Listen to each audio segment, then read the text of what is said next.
సంధ్యారంభ విజృంభితం శృతిశిరస్థానాంతరాధిష్ఠితం సప్రేమ భ్రమరాభిరామమచకుత్సద్వాసనాశోభితం భోగేంద్రాభరణం సమస్తసుమనః పూజ్యం గుణావిష్కృతం సేవే శ్రీగిరిమల్లికార్జున మహాలింగం శివాలింగితం. ఆధ్యాత్మిక మిత్రులందరికీ కూడా ఈ వాస్తు పదం కార్యక్రమానికి హృదయపూర్వక స్వాగతం. మీ యోగానంద శర్మ, శ్రీపీఠము Rudrakshashala and Navaratna emporium, Hyderabad. Phone number 9494409777. Since 1990 reach your destination. ఈరోజు కార్యక్రమంలో, ఈ వాస్తుపదం కార్యక్రమంలో మనం వర్గురీత్యా అంటే అకచట తప యశ ఇది వర్గాహని నామాక్షరములన్నీ కూడా 8 భాగములుగా చేశారు. అవర్గు అంటే ఆ నుంచి అహా వరకు, కవర్గ్ అంటే కకగగ్గ ఇన్య, చవర్గు చచ జజ ఇని, తవర్గు టట్టడన. అలాగా ఈరోజు అవర్గు కవర్గు గురించి అయిపోయింది. ఈరోజు చవర్గు గురించి తెలుసుకుందాం. చవర్గ్ అంటే ఏమిటి? చకారం మొదటగా వచ్చే ప్రతి పేరు కలిగిన వాళ్ళది చవర్గ్ అవుతుంది. అంటే చటోపాధ్యాయ, చక్రవర్తి, చటర్జీ, చందు, చక్రపాణి, చక్రవర్తి, చరణ్, ఇలాగా చ అనబడేటువంటి అక్షరాలతో మొదటగా ఆ లెటర్ వచ్చేటువంటి వాళ్ళది. చ ఛ జ, జ మీద జవాను, జమున, జయశ్రీ, జయశంకర్, జైపాల్, జగదీశ్వర్, జగన్ ఇత్యాదులు. వాళ్ళకి ఏ వర్గు అవుతుంది? స్వక్షేత్రం, సమక్షేత్రం, మిత్రక్షేత్రం, పరమమిత్రక్షేత్రాలు ఏవవుతాయి? వాళ్ళు ఎక్కడ సింహద్వారం కలిగిన గృహం వాళ్ళకి ఉపయోగం, ఏవి నిరుపయోగం, అంటే ఏవి ఉండకూడదు, ఎక్కడ ఉండకూడదు అనబడేటువంటి విషయం ఈ వర్గగణిత రీత్యా మనం తెలుసుకుంటున్నాం. చవర్గు వాళ్ళకి మొట్టమొదటగా దక్షిణ భాగం స్వక్షేత్రం అవుతుంది. స్వక్షేత్రం అనబడేటువంటిది సర్వదా శ్రేయోదాయకం. వీటిల్లో కొన్ని ఉపయోగపడతాయని కామన్గా సమక్షేత్రంగా చెప్పినా అవి నైరుతి భాగమో, లేక ఉత్తర వాయవ్యమో, లేక తూర్పాగ్నేయమో ఇలాంటివి వస్తే అది సర్వదా నిషేధం. అది మనకి వర్గురీత్యా ఉపయోగపడుతుందని చెప్పినా కూడా వాటి జోలికి పోకూడదు. అది దృష్టిలో పెట్టుకోవాలి ప్రధానంగా. అయితే ఇక్కడ స్వక్షేత్రం సర్వదా శ్రేయోదాయకమైనటువంటిది. అనగా చవర్గు వాళ్ళకి దక్షిణం స్వక్షేత్రం అవుతుంది. దక్షిణ సింహద్వారము అంటే సహజంగా మీకు దక్షిణం డైరెక్ట్గా యమస్థానం అని పెట్టరు కనుక దక్షిణ ఆగ్నేయంలో పెడతారు. దక్షిణాగ్నేయం పొరపాటును కూడా వీళ్ళకి పడదు. దక్షిణం స్వక్షేత్రం. అయితే ఇక్కడ సింహద్వార విభజన దగ్గరికి వచ్చేసరికి అది మళ్ళీ ఇబ్బందికరమైనటువంటి గ్రహము కనుక అక్కడ పడేటట్టయితే సింహద్వారం అది కూడా నిషేధం, వదిలిపెట్టుకొనవలసి ఉంటుంది. తర్వాత 2వ స్థానం పడుతుంది, కానీ వర్గురీత్యా ఇక్కడ దక్షిణ నైరుతి, పశ్చిమ నైరుతి వస్తాయి. అక్కడ సింహద్వారం పనికిరాదు కనుక పొరపాటును కూడా పెట్టరాదు. తరువాత 3వ స్థానం వీళ్ళకి మిత్రక్షేత్రం అవుతుంది. సో ఇక్కడ వెస్ట్కి వీళ్ళు పెట్టుకోవచ్చు. పశ్చిమ భాగం సింహద్వారం ఇది శ్రేయోదాయకమైనటువంటిది. జనరల్గా పడమట సింహద్వారం ఉన్నప్పుడు ఏం చేస్తారంటే ఆ సింహద్వారాన్ని పడమట వాయవ్యం ఓపిక పెడతారు.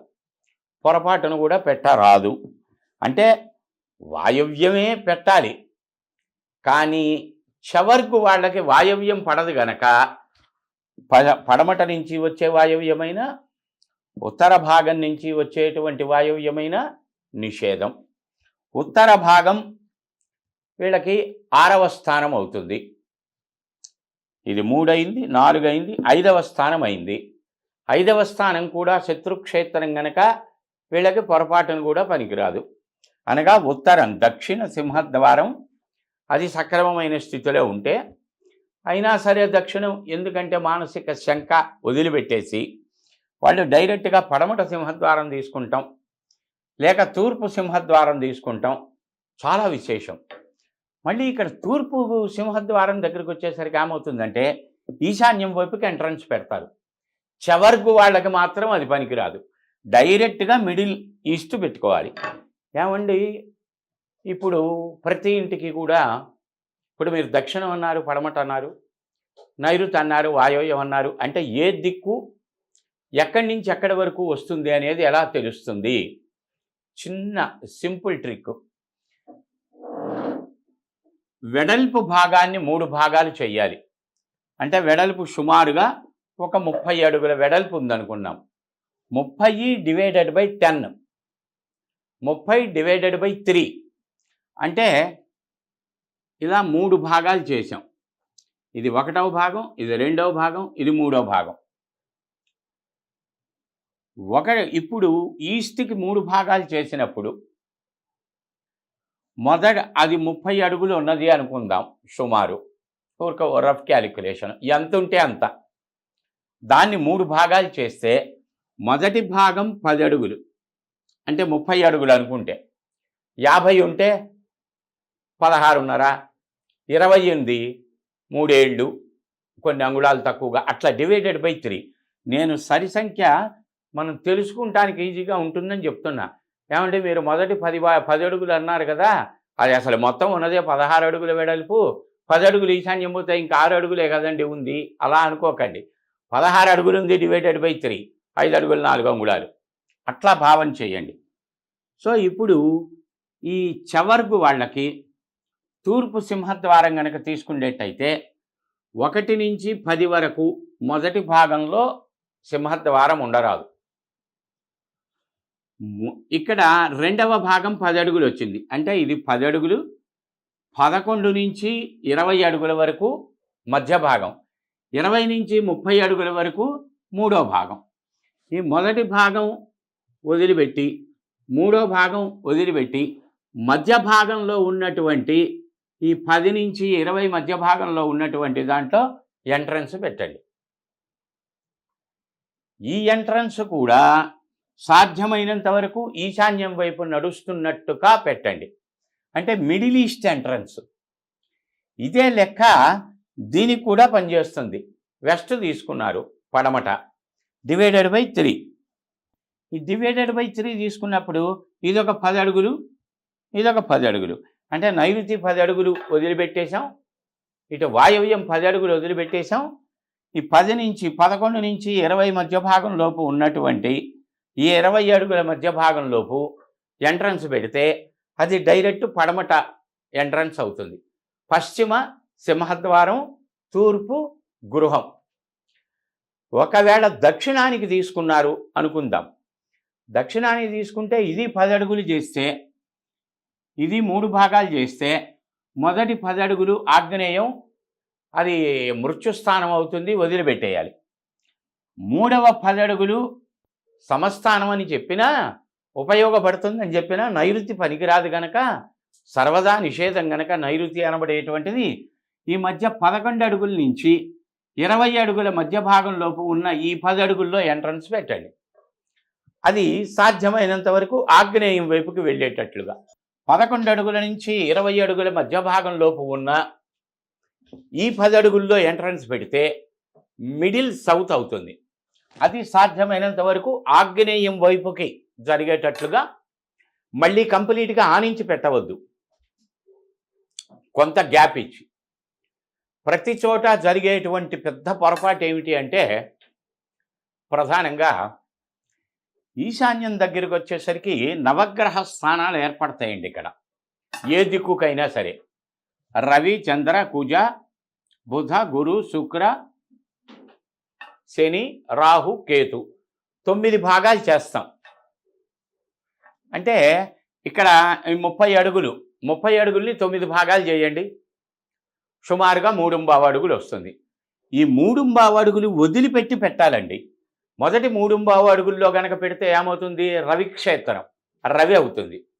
చంద్రుల్లో పెట్టుకోవాలి. మళ్ళీ కుజుడు పనికిరాదు, బుధ, గురు, శుక్రుల్లో పెట్టుకోవాలి. శని, రాహు, కేతువు గ్రహములు వచ్చే ప్రదేశాలలో సింహద్వారం ఉండకూడదు. కానీ మనకి ఈశాన్యం సింహద్వారం అనేసరికి ఏం చేస్తారంటే పిల్లర్ ఇక్కడ వస్తుంది గనక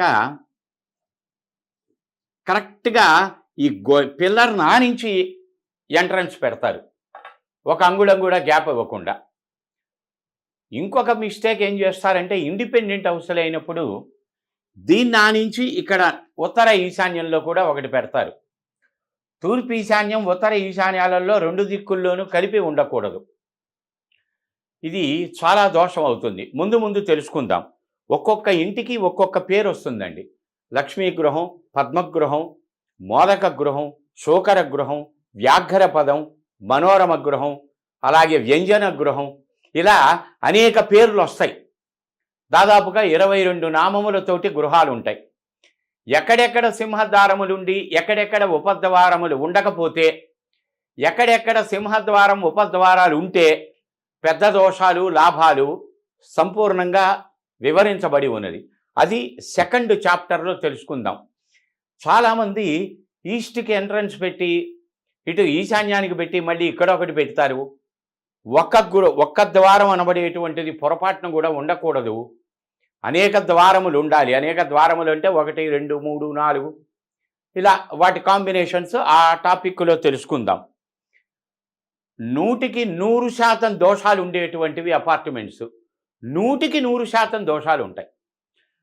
ఈ అపార్ట్మెంట్లు కన్స్ట్రక్షన్ వరకే తీసుకుంటారు వాస్తు. ఉదాహరణకి తూర్పు ఎంట్రన్స్ పెట్టినప్పుడు దానికి పశ్చిమంలో ఎంట్రన్స్ ఉండకపోతే అది ఒక పేరు కలిగిన గృహం అవుతుంది అన్నాడు. లేకపోతే ఉత్తరంలో తూర్పులో సింహద్వారం లేకుండా ఒక్క తూర్పుకే ఉంటే ఒక నామం పెట్టారు. అలాగే తూర్పు దక్షిణంలో సింహద్వారములు ఉంటే ఒక పేరు ఉన్నది. వీటిల్లో కొన్ని ఉపయోగాలు, కొన్ని నిరుపయోగాలు. తూర్పు ఎంట్రన్స్ ఇచ్చినప్పుడు ఇక వేరే దిక్కులో ఎక్కడ అపార్ట్మెంటులో ఎంట్రన్స్ పెట్టడానికి ఉండదు. ఒక్కటే ఎంట్రన్స్ ఉంటుంది. అది సర్వదా దోషప్రదమైనటువంటిది. సింహద్వారం అనబడేటువంటిది చిన్న ఎగ్జాంపుల్ చెప్తా. సింహద్వారం మన శరీరంలో అంగములు ఏమున్నాయి? నేత్రాలు, కళ్ళు ఉన్నాయి, శిరస్సు ఉంది, నోరుంది, హృదయం ఉంది, ఉదరం ఉంది, అంగస్థానం ఉంది, పృష్ఠస్థానం ఉంది, కాళ్ళు చేతులు ఉన్నాయి. ఇవన్నీ కలిపితే ఒక మానవ శరీరం అన్నాం. ఇప్పుడు ఇంటికి సింహద్వారమే నోరు. ఇప్పుడు నోరు ఒకటి పనిచేస్తుంది. కాళ్ళు చేతులు అనబడేటువంటివి ఇంటికి ముందు వెనక కుడి ఎడమల భాగాలలో ఉండేటువంటి ఓపెన్ ప్లేస్లు ఏవైతే అవుతాయో అవి కాళ్ళు చేతులు. లోపలికి ఎంటర్ అవ్వగానే వచ్చేటువంటిది ప్రధానంగా గర్భం. ఇది గర్భం. ఎంటర్ అవ్వగానే వచ్చేటువంటిది హృదయం. నోరు, నోటి తర్వాత హృదయం. అందుకే ఈశాన్యం మనిషికి గుండెకాయ ఎలాగో వాస్తుకి ఈశాన్యం అలాగా అన్నారు. ఈశాన్యం గుండెకాయ అన్నారు. తర్వాత లోపలికి వచ్చిన తర్వాత వచ్చేటువంటిది గర్భం, పొట్ట. ఈ తిన్నటువంటి పదార్థం పొట్టలోకి వెళ్ళింది. పొట్టలోకి వెళ్ళిన పదార్థం ఏదో ఒకటి బయటికి రాకపోతే ఏమవుతుంది శరీరం అంటే పృష్ఠస్థానం. పృష్ఠస్థానం లేకపోతే లోపల ఉన్న అరిగినటువంటి అరగగా రక్తము మలమూత్రాదుల కింద మనం తిన్నటువంటి ముద్ద, ఒక్క ముద్దలో ఒక్క డ్రాప్ బ్లడ్ వస్తుంది. 99.99% చెత్త కింద వెళ్తుంది.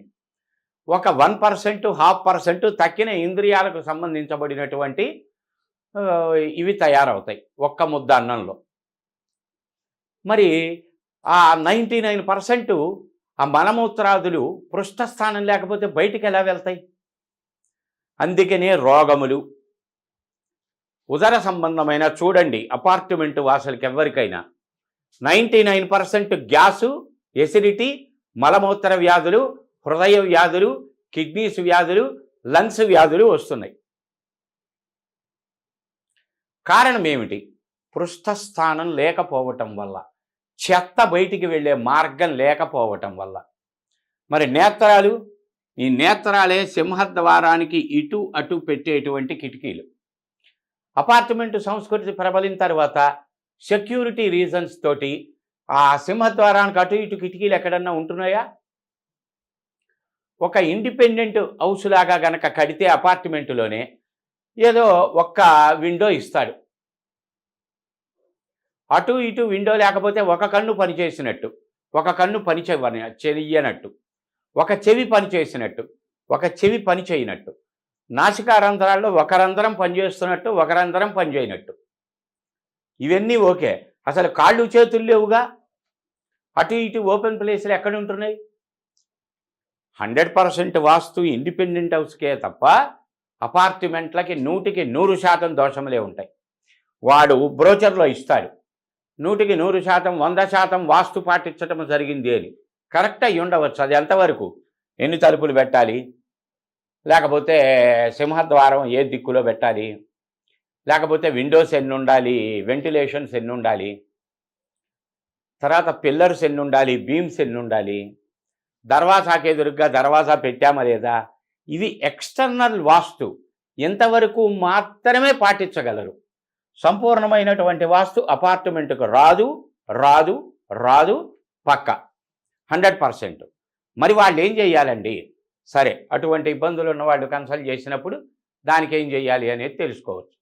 కనుక ఇక్కడ ఈ స్వక్షేత్రం సమక్షేత్రమైనా కూడా నైరుతి పనికిరాదు, మిత్రక్షేత్రం వెస్ట్ ఓకే, మళ్ళీ ఉత్తర వాయవ్యం పశ్చిమ వాయవ్యం ప్లస్ ఉత్తరం వదిలిపెట్టాలి, ఈశాన్యం వదిలిపెట్టాలి, తూర్పు ఎంట్రన్స్ వీళ్ళకి శ్రేయోదాయకమైనటువంటి ఫలితాలను ఇస్తుంది.